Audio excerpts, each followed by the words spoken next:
최근 주택 매수를 자극하는 집값 상승 뉴스들이 많이 나오고 있습니다. 많은 분들이 집을 사야 되나 많이 궁금해합니다. 이러다 기회를 놓칠까봐 걱정하는 분들도 있습니다. 그래서 오늘은 부동산 5대 지표로 집을 사야 하는지 언론 기사들이 맞는지 확인해 보겠습니다. 먼저 실거래 가지수를 보면 실거래 가지수는 실제 거래 가격이 전보다 얼마 올랐는지 보여주는 지표죠. 부동산 시장이 얼마나 화랑인지 보여주는 지표입니다. 실거래가 지수를 보면 서울 아파트를 중심으로 반등하고 있습니다. 서울 아파트 1분기 실거래가 지수는 4.74% 상승, 전국 아파트는 1.47% 올랐죠. 특히 서울에서 강남 사구 오름폭이 가장 크고 2020년 7월 이후 2년 8개월 만에 최대 상승폭입니다. 실거주 수요자 위주로 급매가 소진되고 일반 물건도 조금씩 거래되면서 가격이 상승하고 있고요. 특히 4월 이후 분양권과 서울 아파트 입주권 거래가 증가하고 있습니다. PIR 가구 소득 대비 주택 가격 비율은 예를 들어 PIR이 10라면 중위소득을 받는 근로자가 월급을 한 푼도 쓰지 않고 10년을 모아야 서울에서 중간 수준의 아파트를 살 수 있다는 뜻입니다.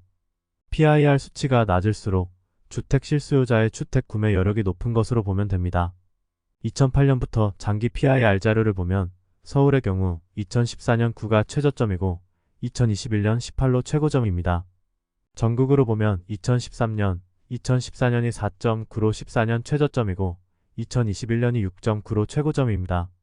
22년 기준 6.8이니 소득 대비 주택 구매 부담이 너무 커서 집을 사기에 싼 가격이 아닙니다. 14년 정도 장기 그래프를 보면 코로나 이후 최근 3년 집값 급등은 매우 특이한 케이스입니다. 왜냐하면 코로나로 인한 경기 침체를 막기 위해 돈을 2배 이상 풀었기 때문에 집값이 갑자기 2년 만에 2배 가까이 올랐습니다. 하지만 보통 집값은 장기적으로 바닥에서 움직이다 서서히 몇 년간 올랐다 몇 년간 내렸다 합니다. 현재는 14년 최고점이기 때문에 사야 할 시점이 아닙니다. 선도 아파트 50지수는 전국 주요 아파트 가운데 가장 비싼 상위 50개 단지를 선정해 시가총액 지수와 변동률을 측정하는데요. 아파트 시가총액은 단지 가구수와 가격을 곱해 산정됩니다.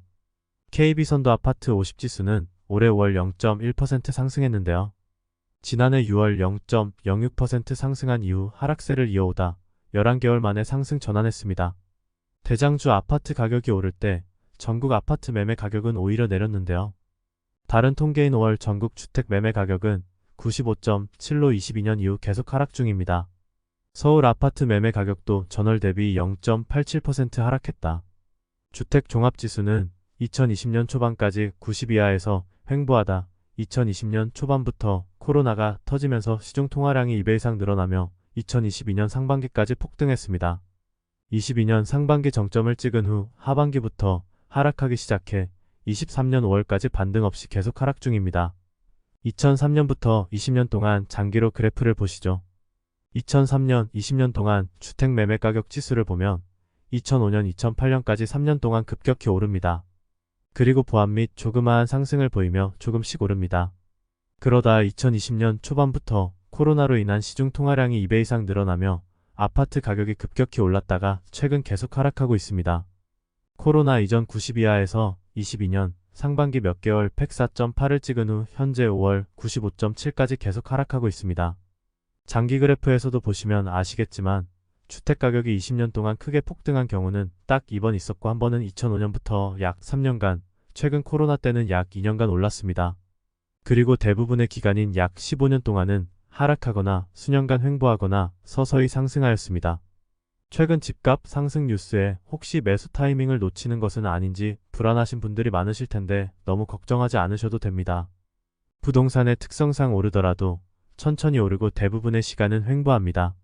특히 최근 2년간 폭등하였기 때문에 한동안 조정받거나 횡보하는 구간이 길어질 겁니다.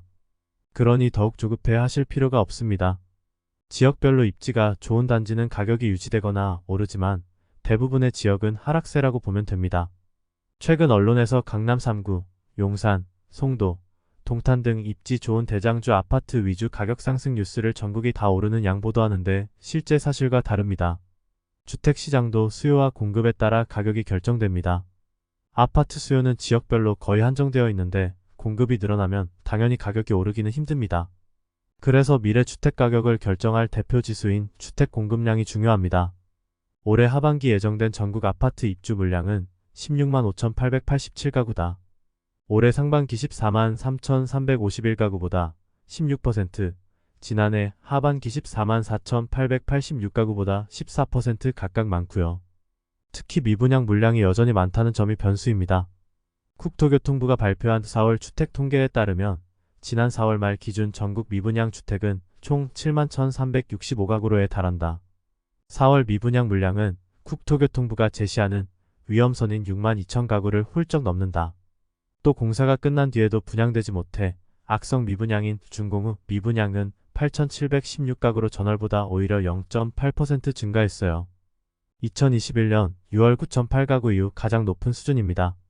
특히 미분양이 7만 가구 이상 되고 준공후 미분양인 악성 분양도 소진 안 되고 있는 상황에서 하반기 대규모 입주 물량이 쏟아지면 아파트 가격 상승하기는 힘들 것 같습니다. 상승하더라도 한계가 있을 것 같습니다. 올 들어 부동산 가격이 상승세로 돌아선 배경에는 기준금리를 동결한 영향이 큽니다. 기준금리가 동결되고 정부가 가계대출 금리 상승을 억제하면서 대출 부담이 줄어들었습니다. 시장에 다시 돈이 풀리면서 실수요자, 급매, 저가 매수 위주로 매물이 소진되면서 일부 지역의 집값이 소폭 반등하였습니다. 문제는 현재 금리가 정부 정책에 의해 인위적으로 조정된 지표라는 점입니다. 현재 한미 금리 차이는 최대 1.75%포인트로 사상 최고 수준이어서 금리 차이로 인한 자금 유출 우려가 큽니다.